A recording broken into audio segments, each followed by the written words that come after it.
Olá, amigos, como foi a sua semana? Espero que tenha sido uma bênção na presença de Deus, que essa semana tenha levado você a tomar decisões poderosas ao lado do Senhor. Hoje, mais uma vez, vamos estudar a Palavra de Deus. E hoje vamos estudar um dos livros mais conhecidos, mas talvez um dos livros menos compreendidos da Bíblia. Quero convidá-lo a abrir a Bíblia no livro de Jó. Abra sua Bíblia no livro de Jó, vamos começar pelo capítulo 1. E como fazemos todos os dias, nós vamos começar falando com Deus. O autor da Bíblia precisa ser consultado sempre antes de estudarmos a sua palavra. Feche os seus olhos, vamos fazer uma oração. Querido Pai, nós mais uma vez estamos com a tua palavra aberta, dispostos a ouvir a tua palavra, falando ao nosso coração. Primeiro Deus, é a decisão que estamos tomando essa semana. Que a mensagem de hoje nos ajude a reforçar essa decisão. É o que te pedimos em nome de Jesus. Amém. Jó, capítulo 1, a partir do verso 1, diz assim: Havia um homem na terra de Uz, cujo nome era Jó, homem íntegro e reto, temente a Deus e que se desviava do mal. Verso 2, nasceram-lhe 7 filhos e 3 filhas. Possuía 7.000 ovelhas, 3.000 camelos, 500 juntas de bois, 500 jumentas. Era também muito numeroso o pessoal ao seu serviço, de maneira que este homem era o maior de todos os do Oriente. Essa é a história de Jó. E eu não sei se você percebeu, mas Jó é apresentado no livro como um homem. Não é um super-homem. Não é um homem inacessível. É um homem, assim como você.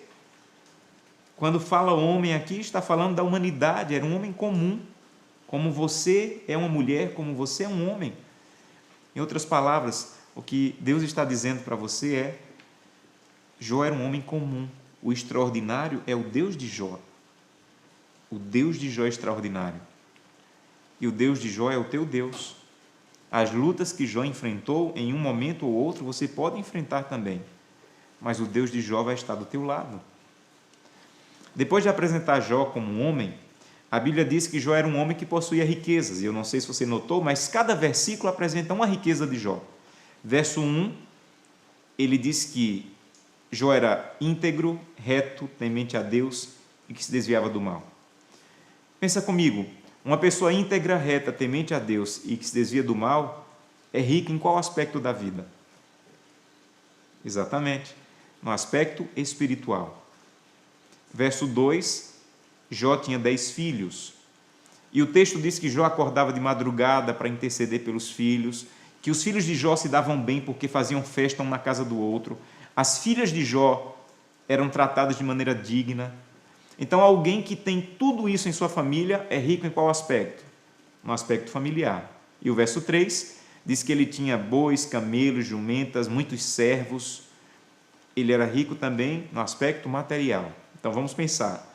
Jó era rico em 3 aspectos. 1, espiritual. 2, familiar. 3, material. Amigo, não tenha medo dessas 3 riquezas. São riquezas que Deus pode dar para você também. Então, não tenha medo de dizer: Santo Deus, me dá riqueza espiritual. Eu quero ter poder, Senhor. Eu quero ter um caráter nobre. Eu quero te representar bem perante o mundo. Não tenha medo de dizer: Santo Deus, eu quero uma bênção no meu casamento, na minha família, com os meus filhos. Santo Deus, eu quero riqueza familiar.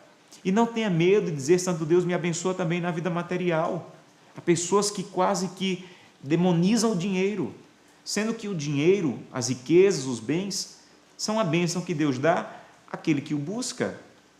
Deus escolhe, Deus sabe como dar, mas Deus pode te abençoar também nesse aspecto. Então, não pense pequeno.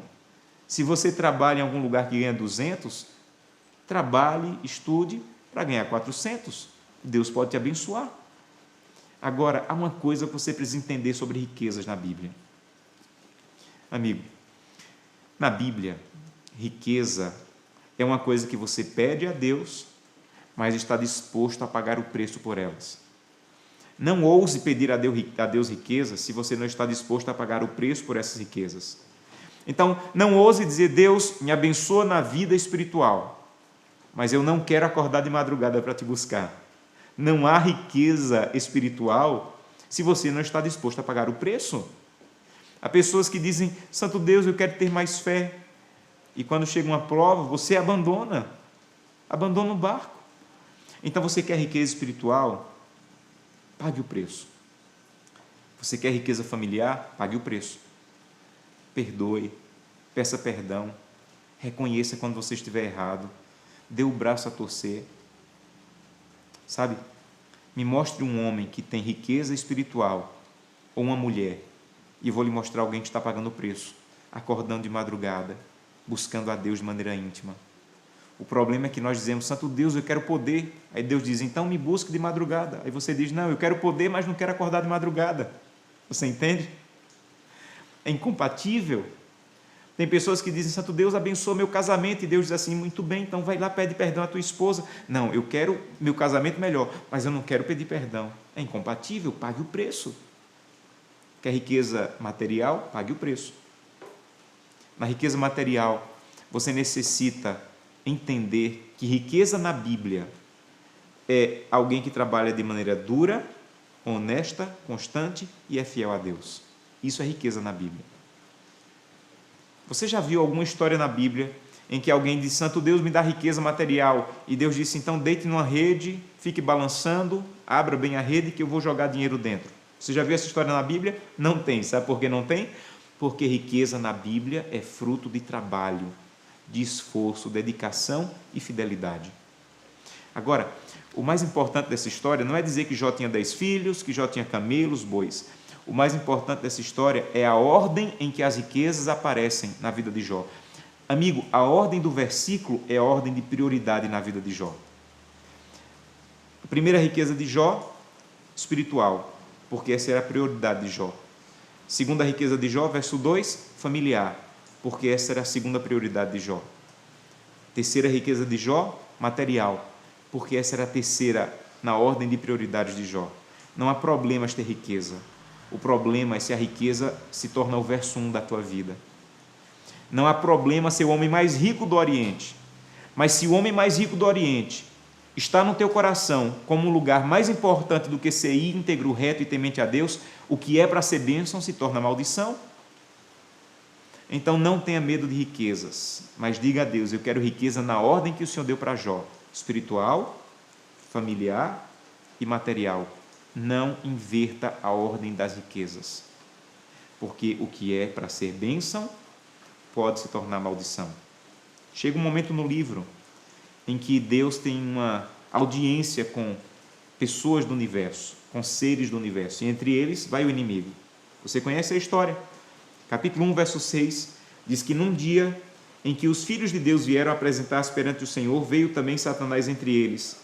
Então perguntou o Senhor a Satanás, de onde vens? E ele respondeu, de rodear a terra e passear por ela.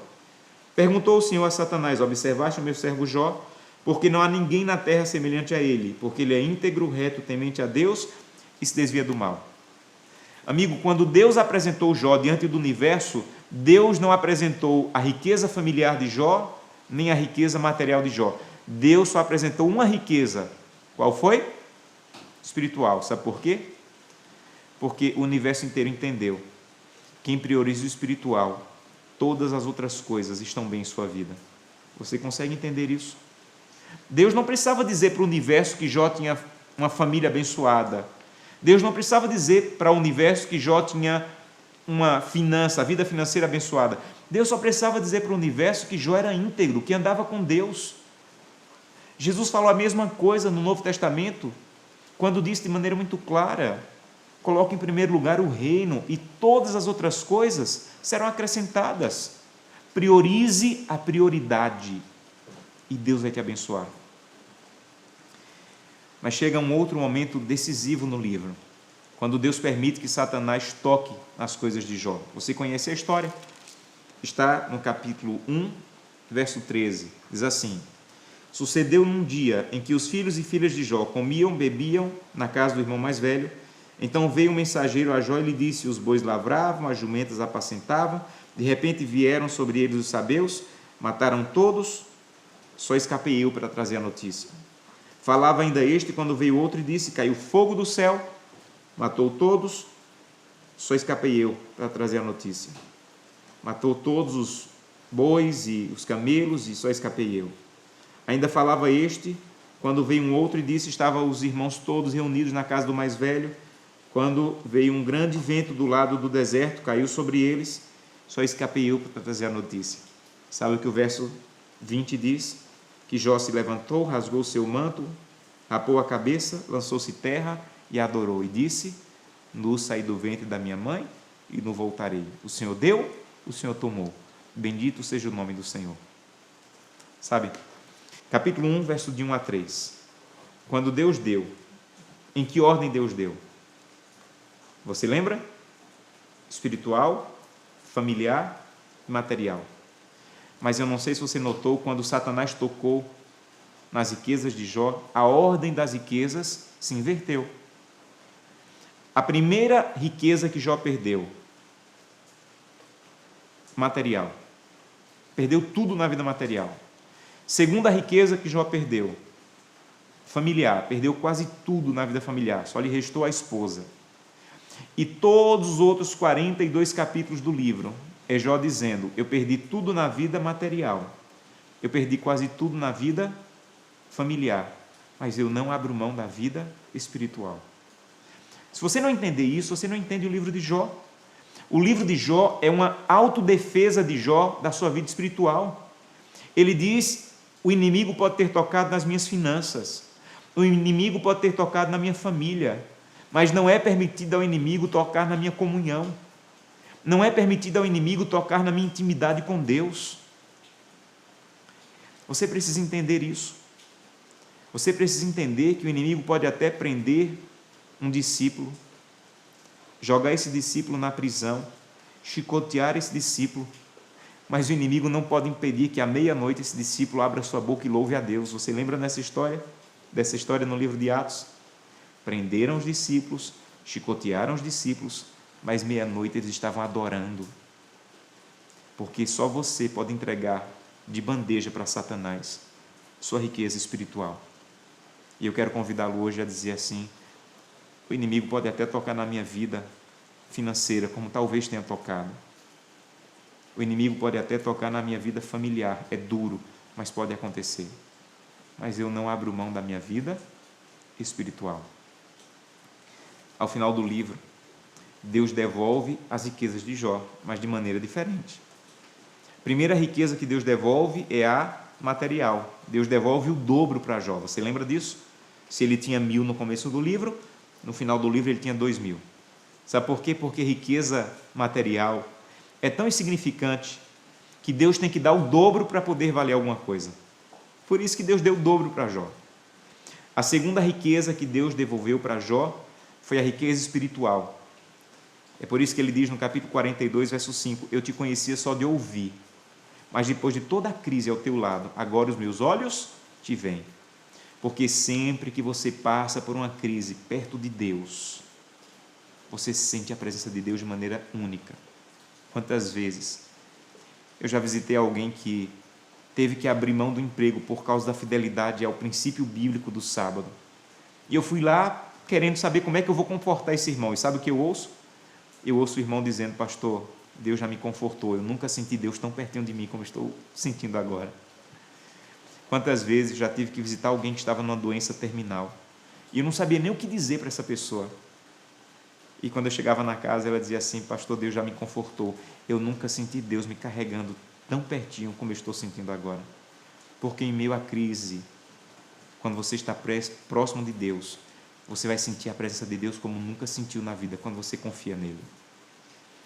E a terceira riqueza que Deus devolveu para Jó foi a riqueza familiar. Como Deus devolveu a riqueza familiar para Jó? Ele nem devolveu os filhos mortos do começo do livro continuaram mortos. E nem deu o dobro, porque Jó tinha 10 filhos e no final teve outros 10. Sabe por quê? Porque riqueza familiar é insubstituível. Se Deus tivesse dado 300 filhos para Jó no final da vida, ele ainda sentiria falta dos 10 que morreram. Concorda comigo? Então entenda uma coisa, riqueza familiar é insubstituível. No seu trabalho, você é completamente substituível. Mas como pai, como esposo, como esposa, como filho, ninguém pode te substituir. Então você quer investir em alguma coisa? Invista nas duas coisas que você vai levar para o céu: o teu caráter e a tua família. Sabem, essa história nos ajuda a repensar as nossas prioridades. Essa história nos ajuda a entender e valorizar o que realmente tem valor. Deixa eu compartilhar com vocês o maior sonho da minha vida.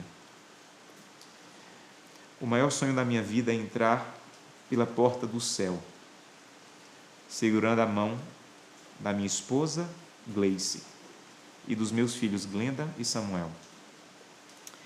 E o sonho é ficar em frente a Jesus, olhar bem no rosto dele e dizer: Jesus Cristo, aqui está a minha família, o maior tesouro que eu poderia trazer para o céu. E eu espero que Jesus diga algo mais ou menos assim para mim: Josanã, eu já conhecia a sua família, porque todo dia você me apresentava a sua família no culto familiar, na sua oração particular. Só faltava conhecer sua família pessoalmente, e é um prazer conhecer sua família pessoalmente. Sejam bem-vindos para desfrutar a eternidade. Esse é o maior sonho da minha vida. E para isso, eu estou tentando priorizar Deus, primeiro Deus, para que o meu caráter seja transformado, para que a minha riqueza espiritual seja valorizada, que eu seja semelhante a Jesus Cristo, e para que eu possa ter uma influência positiva sobre a minha família, para logo, logo estar com a minha família no céu.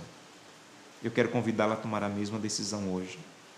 Eu quero convidá-la a dizer: Santo Deus, eu estou atrapalhado na ordem das riquezas na minha vida.